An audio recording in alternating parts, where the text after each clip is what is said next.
ایک دینار میں جنت۔ ہارون رشید ایک بہت بڑا بادشاہ گزرا ہے جس کی حکومت پوری دنیا پر تھی۔ اس کے زمانے میں بہلول نام کے ایک بزرگ تھے، وہ اللہ کے بہت بڑے ولی تھے، اسی لیے ہارون رشید ان کا نام بہت احترام کیا کرتا تھا۔ ہارون رشید کی بیوی جن کا نام زبیدہ تھا بہت ہی نیک عورت تھی۔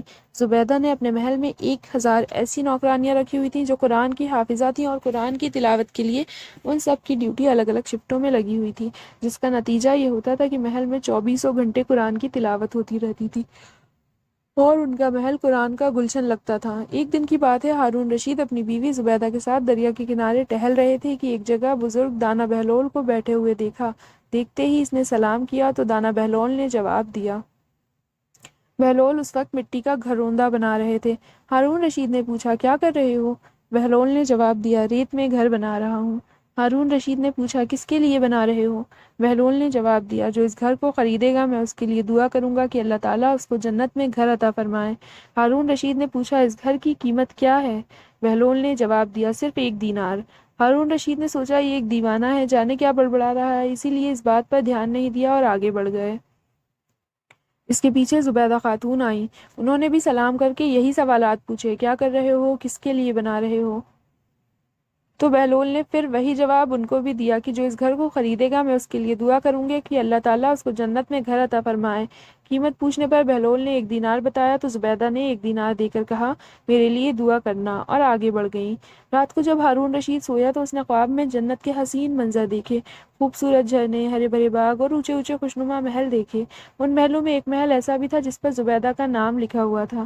ہارون رشید نے سوچا کہ میں دیکھوں تو صحیح میری بیوی کا گھر کیسا ہے، لیکن اس سے پہلے کہ وہ محل میں داخل ہوتا محل کے ایک چوکیدار نے اسے روک لیا۔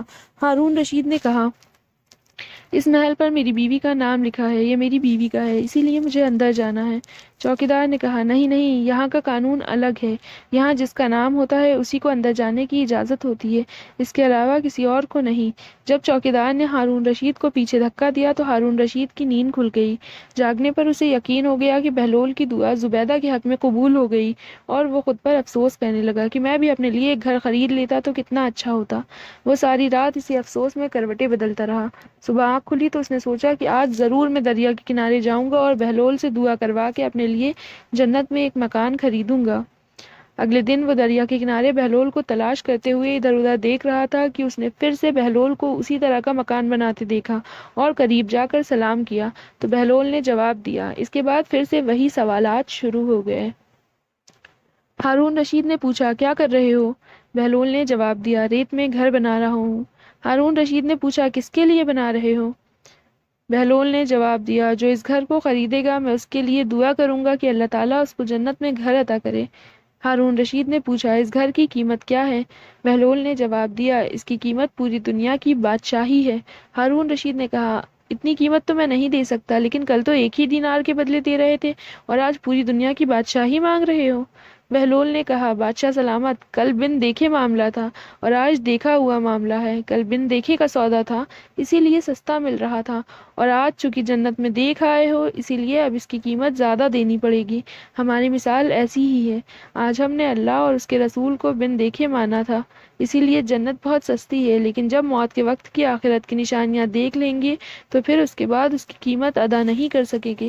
اللہ تعالیٰ ہم کو صحیح راستے پر چلنے کی توفیق عطا فرمائے، آمین۔